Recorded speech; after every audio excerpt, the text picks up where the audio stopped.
as far as I'm concerned, Tesla is the new Widowmaker trade. I don't know if you ever heard of the yen carry trade that's commonly referred to as the Widowmaker trade, where um, uh, because of the yen carry trade, people who would start inside of the markets, they would analyze it, and they would see on the surface of it, oh, it doesn't make any sense. This trade, it should unwind. And obviously, when you first start in the markets, you think that, hey, since this is the first time I'm seeing it, it's probably going to unwind like soon, and so you place this big bet on it, and then you blow out. But Tesla is now starting to be this thing. Like, can you imagine shorting Tesla into this earnings, and then you get your face blown off with a 20% rise? For sure. Especially the gap up on that one. The day that the earnings came out, I think the gap was already 11% and then closed up 20% by the end of the day. And then it's just added another 4% today. So I would not want to be short on that one. No question. Have you ever shorted Tesla before? No. Point in fact, I've only ever gone long short on futures. I've actually never shorted any stocks to date. Oh, really? Okay. I guess knowing you a little bit, it seems like your mentality is, hey, stock markets go up, why short, right? Yeah, long, always long. And when I'm sometimes short, I want to be short kind of the whole market, because it's really hard to tell which one to be short on, and exactly for these types of reasons. Earnings reports will come out and you just get completely wiped out. And I think early on, when I was researching the realm of short sellers that were out there, they were just a different breed of individuals. I find like the Hindenburg research guys pretty interesting, but I don't have the kind of clout and following in order to promote a short sell on my side. So markets tend to go up. Right. So you think that the All part right, of it is that the short seller is helped by the publicity of it, and then that's what helps the short sell get into play. I mean, it's certainly not surprising that Bill Ackman is usually very loud about his short positions, or at least he was in the past before he decided he wasn't going to short positions anymore, because of the battle he had with Carl Icahn on Herbalife. In general, I think there are some short sellers out there that truly have some good information and they can hold that position long enough to truly become profitable. But maybe another way to look at it is the most you're ever going to make on a short position, assuming you take it all the way to zero, is 100%. But I can hold a position in a long for several years and make well above 100% if I'm in the right company. Right. But what you gain, the pleasure that you gain from shorting something that everyone loves or is long, and make money on that feels pretty. Like the first time I shorted Tesla, I did make money. And then it's sort of like, well, I know better than the people who are along this thing, because look, I just made this cash. So there's something to be said about that feeling. I don't know if I could put a price on it. Well, maybe be fair, but it reminds me of the adage: would you rather be right or make money? I think I tend to lean towards just the making money part. That's right. Well, I have to be married for a little while before I came to that conclusion. Now I just want to make money. I wanted to play this clip from the All In podcast from earlier this week, talking about Elon Musk and Tesla and SpaceX and the whole thing, because I thought it was very interesting. These guys, I don't know if you watch the All In podcast, but they're like, fanboys for VC and for these and for capitalism, which it's great to have that perspective so blatantly described on a podcast. But the way that they talked about, especially Chamath, about the about Tesla specifically, I thought it was pretty interesting. I'll just play that for a second here. All right, our boy Elon had a big week. Tesla unveiled 2 new concepts at its We Robot event, and Elon caught a 23-story rocket, the Starship. Here's the Robotaxi and the Robo-Bus. Both of them look really awesome. And he caught one of the I think this is the 5th Starship or the 4th launch? 5th. Oh, the 5th, God, right? So and then incredible. Look at this. It's so incredible. It's like chopsticks catching Forget a about whatever your building. issues are with Elon and his politics, just to appreciate, and we can talk about why this is so important in the segment. But technically, the achievement of this like skyscraper falling out of the sky and perfectly aligning itself to go into that chopstick catching device, it is an absolute marvel of human ingenuity. I mean, and the work and the effort that people put into this over several decades. It's just such an incredible feat. Look at this thing. It's incredible. Chamath, any thoughts on the Robo Van or the Cyber Cab, the Model 2, I guess some people are calling it, but it's, the Cyber Cab specifically not calling it number 2 and doesn't have a steering wheel or pedals. I would have bought 2 of those immediately if it had a steering wheel and pedals. So I want to beautiful. drive it. Yeah. It looks like the hybrid of like a Model Y and the Cybertruck. So I kind of really love the aesthetics of it. So Well, beautiful. Yeah, you like it? My reaction was actually, I don't know, just seeing these releases now over 10 or 15 years, plus of knowing him, nothing. It's. I guess it's like not that surprising. Maybe it's weird to say. Like I just expect him and his teams to figure it out. Like they're just all. See, that's the part I find to be so heartwarming, and the look in their eyes and what they're saying here, because when you're shorting any asset like this, a single stock, you have to like not believe in the underlying force that's driving it, and Elon Musk is the underlying force driving Twitter, SpaceX, and Tesla. And to me, the idea that anyone would short something like this, like, what are you betting against? Like you were just saying before, the max you can make is 100% down if you're expecting it's going to crash. And it's sort of like, why would I want to? It's like holding a stock in defense contractors.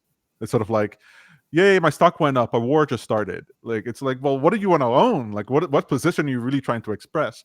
And I find it unbelievable that someone could see a company make an EV vehicle and change the entire landscape, that they can have a rocket fall from or as I think they described it on All In, a skyscraper fall from the sky and then caught by chopsticks, and then go, I'm going to bet against that guy.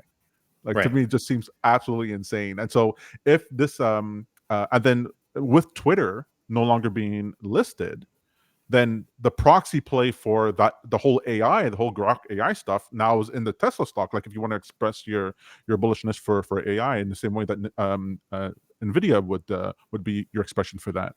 And so That's right. there's so many bullish currents for Tesla. I'd be far more to see it double in a year. I'd be far more credulous for that than to see it drop by 50% and stay there.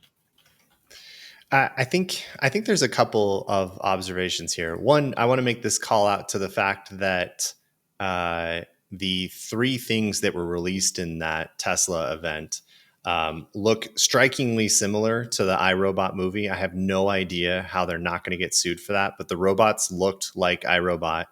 The Robo van looks like the USR vans that would drive around with the robots that were carrying that were carrying the robots inside them. And then, of course, the Robo Taxi looks exactly like the same car that was fully automated that Will Smith drove. And like, if you see them side by side, I don't know if I can, I found this TikTok clip and I paused it here. Let me see if I can share my screen. Because like side by side, it's just ridiculous. It does look identical once you see them all together. So there's a tweet about that going around, and then I think maybe the director of it or something like that was saying this, hey, where's my check? Right. And then there are follow-ups on this where people go, where they compare the iRobot to the one that from a previous movie. They're like, no, you stole it all from this other movie, from the 50s or whatever. And they're like, no, you don't get any credit for this. Fair. Okay. So way to call out the fact that basically there's nothing original. We're all copying at some point, right?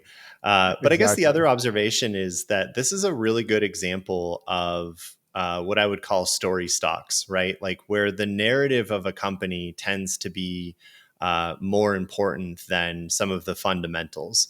And it's a really tough one with Tesla because, you know, when we look at their value as a company and we look at their PE ratio, from a fundamental perspective, they are significantly overvalued, not just by like book value or even price to earnings, but even just on forward earnings.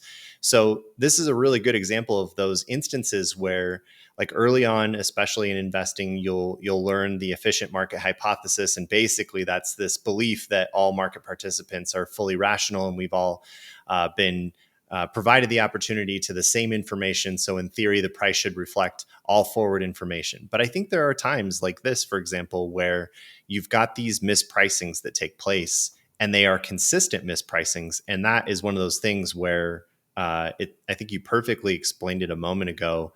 People like to bet on Tesla as a proxy for his accomplishments, for Elon's accomplishments, regardless of whether that has to do with SpaceX's performance, Twitter's performance, or his political beliefs. You're basically investing in Tesla as a vote for Elon when you do that, which is why I've heard people jokingly refer to buying stock in Tesla as $ Elon, right? Because it's not Tesla you're investing in, it's Elon you're investing in.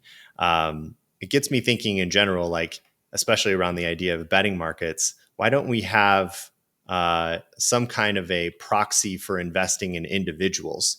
If we had a betting market for whether or not a person would succeed by some measure, maybe that would be a new betting market or pool that we could create here. If you really want to take a bet on Elon, let's see if there's a way to stand up a contract around that, right?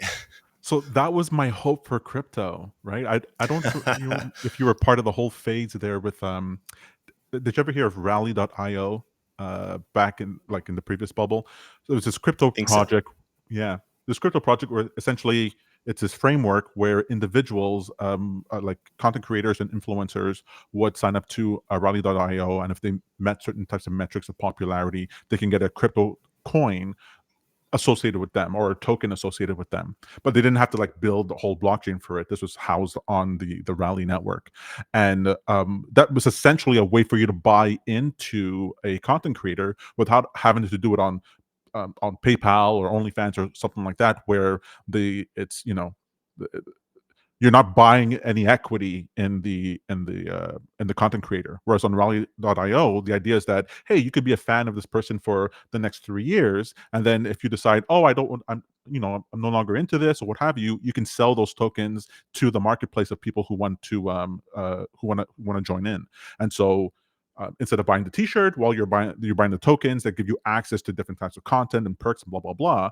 But those tokens could go up in value when the influencer, the content creator, went up in value as well. I loved that idea, and my portfolio was doing very well until the day that project died.